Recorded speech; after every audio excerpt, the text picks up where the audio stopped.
एटा से बड़ी खबर है। महाराजा लक्खी शाह बंजारा की मूर्ति के अनावरण के लिए एटा पहुंचे कैबिनेट मंत्री ओम प्रकाश राजभर ने राजनीतिक गलियारों में हलचल मचा दी है। उन्होंने आज एक के बाद एक कई विवादित बयान दिए और विपक्ष पर जमकर हमला बोला। सबसे पहले तो उन्होंने कांग्रेस पर वोट चोरी का आरोप लगाया। राजभर ने कहा कि आज़ादी के बाद कांग्रेस ने ही बाबा साहेब डॉक्टर भीमराव अंबेडकर को चुनाव हरवाया था।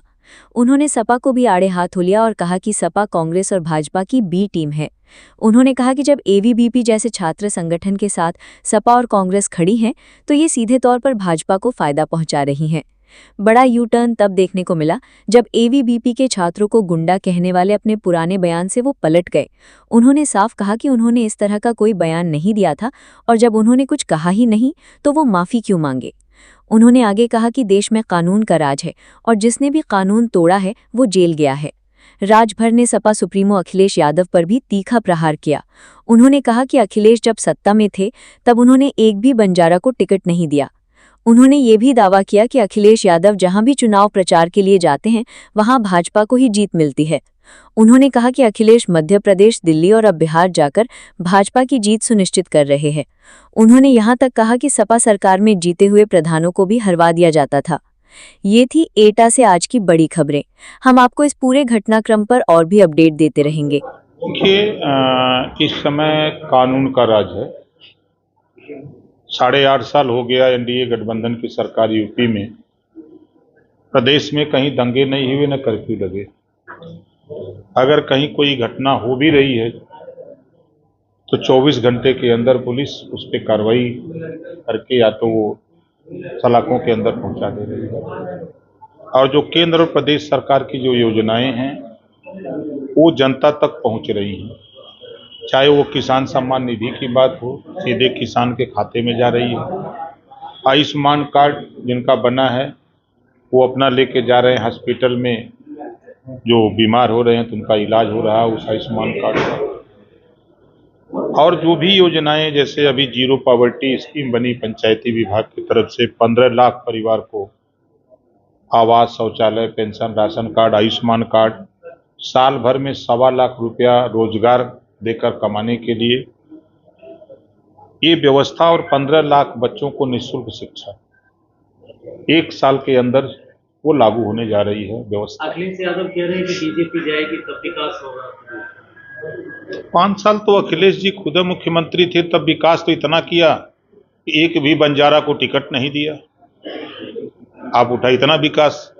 Political power is the master की जब है तो पावर आपने अपने पास रखा। वो पावर आपने दिया होता प्रजापति को, पावर दिया होता पाल को, पावर दिया होता आरक अर्घवंशी को, पावर दिया। मुझे अखिलेश यादव का कहना है कि अगर आप बिहार जाएंगे तो उससे कुछ भला होने वाला नहीं है। देखिए, वो एक कहावत है, जहां जानी राधा रानी हुआ पर पाथर पानी। अखिलेश जी गए मध्य प्रदेश तो वहाँ भाजपा को जिता के आए, दिल्ली गए तो भाजपा को जिता के आए, और अब बिहार गए हैं तो वहाँ भी भाजपा को जितवा के आएंगे। देखिएगा रिजल्ट आपके सामने आएगा। एबीवीपी छात्रों के साथ मारपीट की गई, लाठीचार्ज किया गया, उस पर क्या कहना है? देखिए, दुर्भाग्यपूर्ण है। बच्चों के साथ ऐसा नहीं होना चाहिए।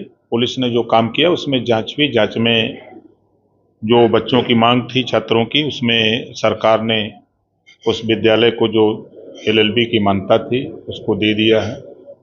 और जो उनको एक अंदेशा था कि हम लोगों को शिक्षा के सत्र खत्म होने के बाद हम लोगों का क्या होगा, तो उसके लिए सरकार ने। एबीवीपी छात्रों का मांग थी कि मंत्री जी माफी मांगेंगे, तो उस पर आपका क्या विचार है?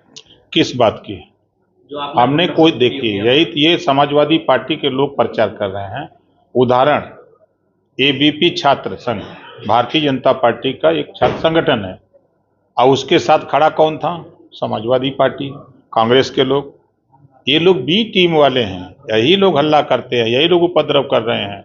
समझ रहे हैं ना? बदनाम दूसरे को कर रहे हैं। ये विपक्ष द्वारा बीजेपी को मतलब वोट चोर कहा गया है, इस पर मतलब क्या कहना है आपका? सबसे पहले तो कांग्रेस ने वोट चोरी किया आज़ादी के बाद। 14 लोग नामित हुए कि प्रधानमंत्री का वोट देंगे, यही लोग चयन करेंगे। 3 लोग खड़ा हुए, पंडित जवाहरलाल नेहरू, सरदार वल्लभ भाई पटेल और जिन्ना जी। 1 वोट पाए पंडित जवाहरलाल नेहरू, 11 वोट पाए सरदार पटेल। वोट की चोरी तो वहीं शुरू हो गई कि नहीं हो गई? 52 में बाबा साहब डॉक्टर अंबेडकर जी चुनाव लड़े महाराष्ट्र, 78,000 वोट की चोरी करके कांग्रेस ने बाबा साहब को हरवाया। बनारस में मालूम हुआ होगा आप लोगों को कि मतपेटी गंगा जी में मिली। जब कांग्रेस के प्रत्याशी हार गए तो मतपेटियाँ ले जा करके गंगा जी में डाल दिए, चुरा के डाल दिए, रख दिए जो है गिनती में, फर्जी वोट डाल के। उनकी बात कर रहे हैं। यही जब समाजवादी पार्टी की सरकार थी तो जीते हुए प्रधानों को हरवा देते थे। कोई अति पिछड़े समाज का अगर नाई, गोणपाल, प्रजापति, बिंद, किवट, मल्ला, राजभर, चौहान, आरक, रघुवंशी, बंजारा, बहरिया अगर प्रधान जीत गया तो हरवा दिया समाजवादी पार्टी ने, जिला पंचायत हरवा दिया। ये क्या बोलेंगे ये सब? अगर इतना बड़ा ज्ञान होता तो कांग्रेस की सरकार थी, 282 सीटें भारतीय जनता पार्टी ने जीता था और खुद भारतीय जनता पार्टी अपनी सरकार में 240 सीट जीत के ही रह गई। ये क्या आरोप लगाएंगे? ये अपनी हताशा और निराशा बता रहे हैं कि अब इनका काम बनने वाला नहीं है। इस नाते ये लोग यही सब चिल्ला रहे हैं। मंत्री जी, आखिरी सवाल है कि वकील सिद्धार्थ शंकर दुबे के माध्यम से आपको नोटिस भेजा गया है जिसमें 5 दिन के अंदर जवाब मांगा है कि माफी मांगे या तो मतलब सामूहिक तरीके से माफी मांगे या दूसरे। जब हमने गलती किया ही नहीं है तो किस बात की नोटिस और किस बात की माफी यार है? मंत्री जी, अखिलेश जी ये कहते हैं कि जितनी बार भाजपा पीडीए विश्लेषण करेगी उतना ही हम पीडीए को मजबूत करेंगे। बहुत सही कह रहे हैं। मैं फिर कह रहा हूं, पीडीए में बंजारा आता है कि नहीं? 4 बार सरकार उनकी थी, 4 बार में एको बार एक भी टिकट बंजारा को पूरे प्रदेश में दिया। 4 बार मुसलमानों ने 20% वोट दे करके यादव को मुख्यमंत्री बनाया। कभी अखिलेश जी ने उनकी जबान पर आया कि भाई चलो एक बार मुसलमान को भी हम मुख्यमंत्री बनाते हैं? ये सोच तो नहीं है। कभी उन्होंने राजभर को कैबिनेट में दर्जा दिया? कभी किसी को मंत्री बनाया? 4-5 साल तो वो भी थे। उनके कार्यकाल में क्या हुआ? नाई के विषय में सोचा, गुण के विषय में सोचा, लोहार के विषय में सोचा? ये तमाम छोटी छोटी जातियां हैं, आरक है, रघुवंशी है, सपेरा है, कचेर है, इन लोगों के विषय में कौन सोचेगा? खाली उठवे चाहिए बोरा का बोरा।